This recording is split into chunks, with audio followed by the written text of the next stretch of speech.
مگر فقیر کو، ایک مسکین کو بادشاہ کی بارگاہ میں تحفہ پیش کرنے کا کیا فائدہ ہوتا ہے کہ فقیر اور مسکین تو اپنی حیثیت کے مطابق تحفہ دیتا ہے اور بادشاہ اپنے کرم کے مطابق عطا فرماتا ہے.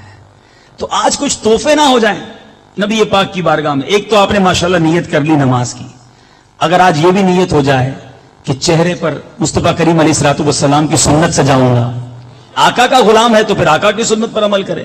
پھر جناب کوئی یہ نیت کر لے کہ جمعرات جمعہ ہفتہ 3 دن، کل سے جمعرات جمعہ ہفتہ 3 دن کے مدنی قافلے، انشاءاللہ ہمارا مدنی قافلہ مکتب یہاں لگا ہوا ہے.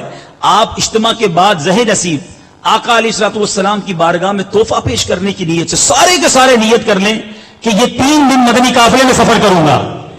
ہے کوئی نیت کرنے والے؟ آج معراج کی شب نیت، اللہ اللہ، آج کی نیت نہ جانے کتنوں کا بیڑا پار کر جائے. تو یہاں انشاءاللہ مکتب لگا ہوا ہے، 3 دن کے قافلے میں سفر کر لیں، بہت کچھ سیکھنے کو ملے گا. میں یہ ہاتھ نہیں اٹھواؤں گا کہ نماز کی نیت تو کر لی آپ نے، یہ بتائیں کہ وضو کس کس کو صحیح کرنے آتا ہے؟ ارے وضو تو بات کی بات ہے، غسل کس کو صحیح کرنے آتا ہے؟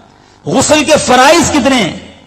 ہم مسلمان ہونے کی حیثیت سے ہمیں پاک ہونا آنا چاہیے، لیکن بہت بڑی ہماری اکثریت صحیح معنوں میں پاک ہونا بھی نہیں جانتی.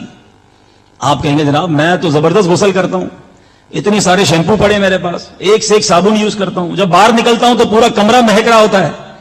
جناب آپ پورے دبئی کا پانی بہا لینا اپنے اوپر تو آپ پاک نہیں ہوں گے اگر ناپاک تھے اور غسل کے 3 فرض پورے نہیں کریں گے.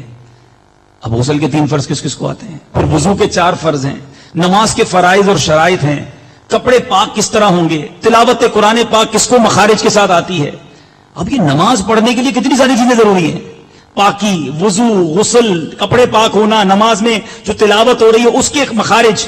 اب پڑھتا ہوں نماز، برکت نہیں ملتی، تو بھائی نماز صحیح ہے کہ نہیں؟ تو یہ مدنی قافلوں میں جو بار بار آپ کو سفر کا کہا جاتا ہے نا، اس میں آپ کو یہ بہت ساری چیزیں سکھائی جائیں گی.